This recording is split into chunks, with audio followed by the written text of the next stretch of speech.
So what I was going to do is use radiant temperature. Well, not radiant temperature, sorry. The actual normal radiation and horizontal radiation, I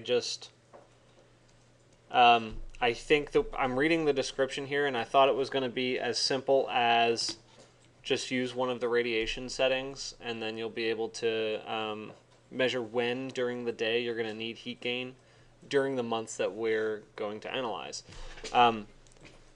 But I think because this one, and this is why you have to pay attention to these settings, what it actually is doing is it's giving you the normal radiation received directly from the solar disk on a surface perpendicular to the sun's rays. I don't know that that is going to be accurate enough for us for this exercise. So yes? By radiation, is that just a fancy word for heat? Not exactly, but sort of. So what it's giving you, if you look at the setting, it's solar radiation, so it's giving you watt hours per meter squared. So it's basically giving you, which can be converted into BTUs, which is heat. Oh, right? Okay. Yeah. So I think what we're going to do then is look at the export process and the isolation for the summer months, and then I'll look at which radiation settings and definition we want to use to get something accurate enough for us for Thursday. So if you have your definition that has multiple graphs in one, you can turn them off if you want. You can, if you don't want them to compute when we bake things or change any of the settings, you can actually do your middle mouse click and you can turn this to disable, and they will not compute. It'll look like this, and it means it won't compute when you make a change or if you recompute or something like that. It's like a lock solver, but you're lock solving just those components. So you right click on that, or? I selected them all and I did a middle mouse click. That's how you put up the wheel, like this. Okay. So really what I'm going to do is export this and bring it into Illustrator, and that's really not all that different, except now we have a little bit better of an understanding of how the Bake-It component works. For me, I have mine set to empty generic data parameter, and if you notice, my file right now does not have the layer that it generates. So when I copy this panel down, change the value to 1, and plug it in to Bake-It, it'll compute for a second, and it already makes my layers. So when I turn on this right here, I should have my text curves and hatches. Make sure you have hatches, and I can pull that off, ready to export. Now, my thought is best practice at this point, whether or not you used a panel or if you just input the information, a value of 1 into it, take it off. So right click it and disconnect the panel. That way, the next change you make, or if you have any kind of modifications that you're doing, or if you have to recompute, it will not generate a second graph. Was that helpful clarification to you guys? Maybe it was, maybe it wasn't. I think it's valuable.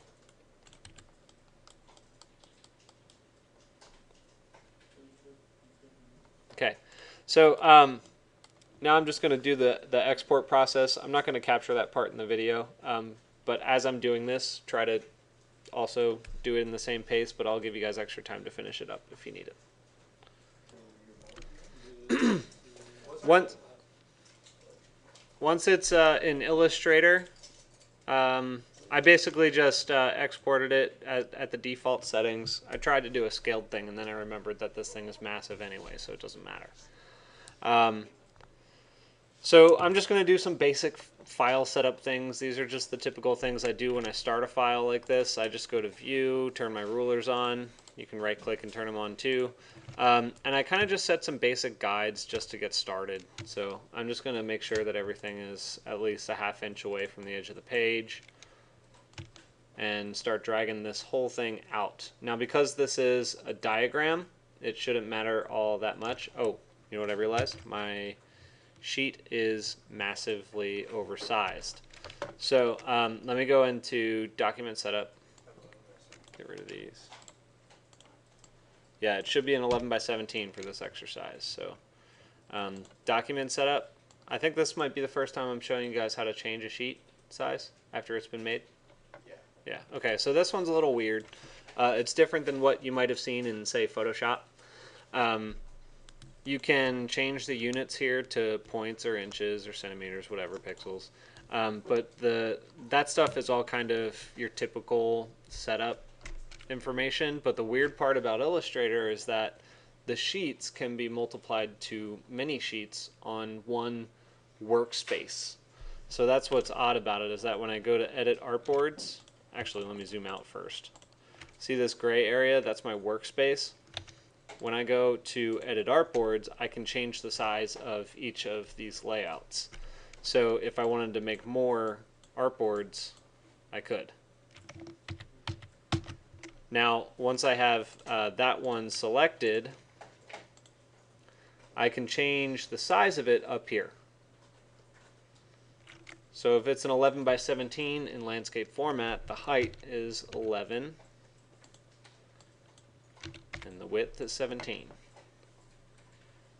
And then all you have to do to accept it and exit this setting, just click on some other tool.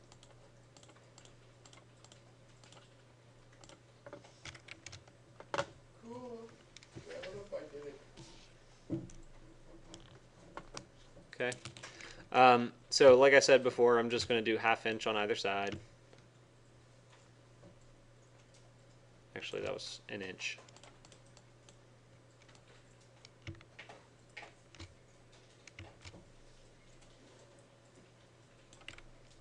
I don't think that's right. Just delete it. There we go. Then I select it and just scale it up. It's pretty simple. Scale it up to lock. Scale it up to lock. Now, like I said before, the actual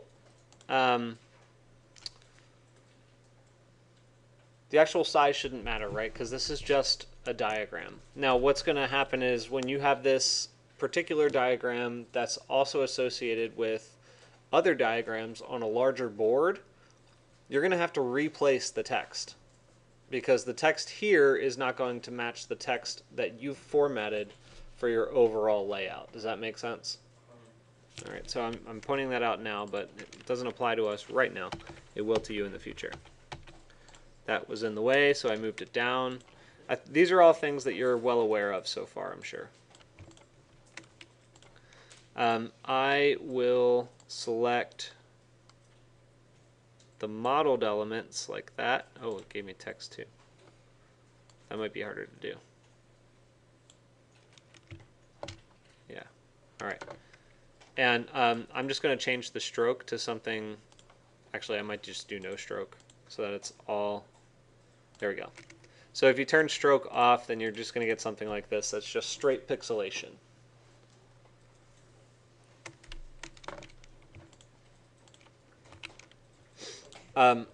Something that you will need to be aware of is where the month delineations are, maybe, if it matters to you. This one, it kind of matters. What I know is that if I look back at the definition I have, the months are actually split up by these grid lines, and the label for the month, so like July right here, sits in the middle of it. So you can approximate the display of your analysis using that.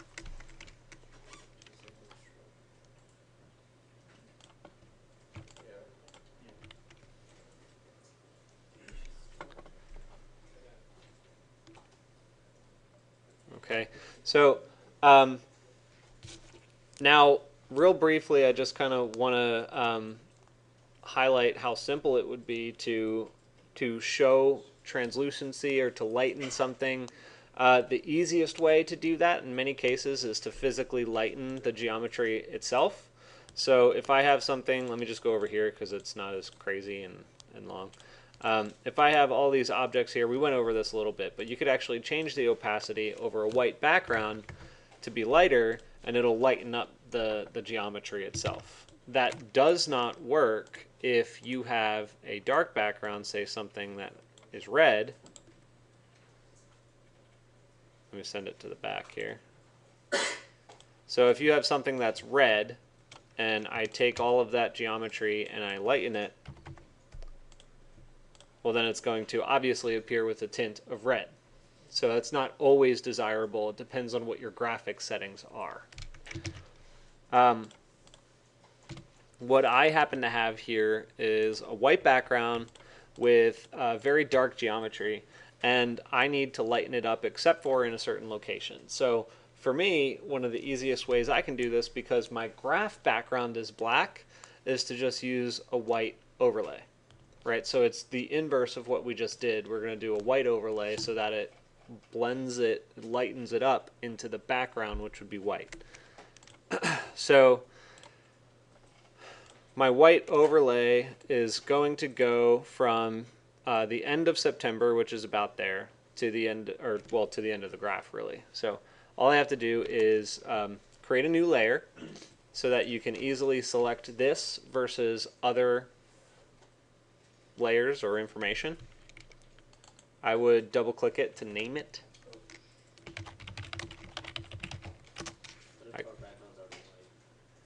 If your background's already white, you can still use the white overlay because you're talking about your graph background, the part that I have black. Yeah, if that's already white, you still have red and gray information that you want to push back. So that's the effect that you're going to see with this one. So with white overlay, I basically just use the rectangle tool. It's up here on the left. So click that, and you should see these settings up top, or at least similar settings. The one that you need to be concerned with is the color here. So this needs to be white. If it's not white, and if you don't have tools like mine, you can double click the fill and move this over to white like that. And you should be able to add a new swatch for that color if you wanted to. Did you guys catch that? Can you see it again? All right. So you can add a new swatch if you need to. And then over here, Illustrator, like I said, it's a vector program, so you can actually lock on to the geometry just like this. So I can click and drag, and I can pull it up to an exact line if I wanted to measure where the exact separation between September and October is, or if I exported those lines, then I'll have them there. I can use those as guidelines. I didn't. I made everything disappear in terms of line work, so I'm approximating. It's one of these two. It wouldn't be anything else besides these two, so I'm just going to drop it onto that.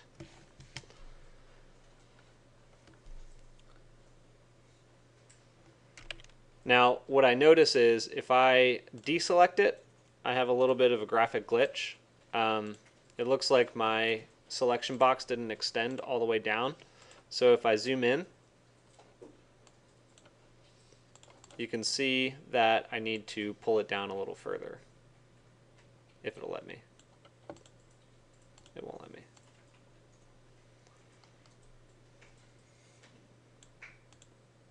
Yeah, it's not letting me do it consistently. Hang on a sec. Oh, I think it's just because this line is thicker. Yeah, that's what it is. Alright, so what I'll do, because that line is thicker, I'm going to put a stroke, a white stroke, around the box that's thick enough to cover that black line at the bottom. So I'll just put a white stroke on, leave it at one point, and there it goes. Questions so far? So now if I turn this layer on and off, you see it will go away, it'll come back. Basically, it's as simple as make an opacity overlay, and then you'll be able to see some of the information behind it. So if I make something like 80% opacity, that information is still visible, but obviously less prominent.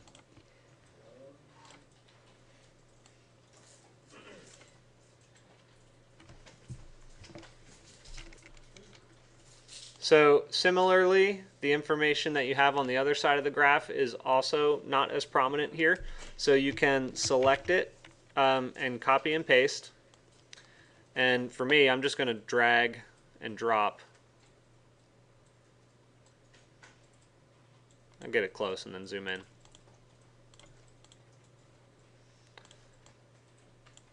Drag and drop over there. It's looking good. I need to bring it to halfway between June and July. So I can just yank this stretch bar all the way to there or there.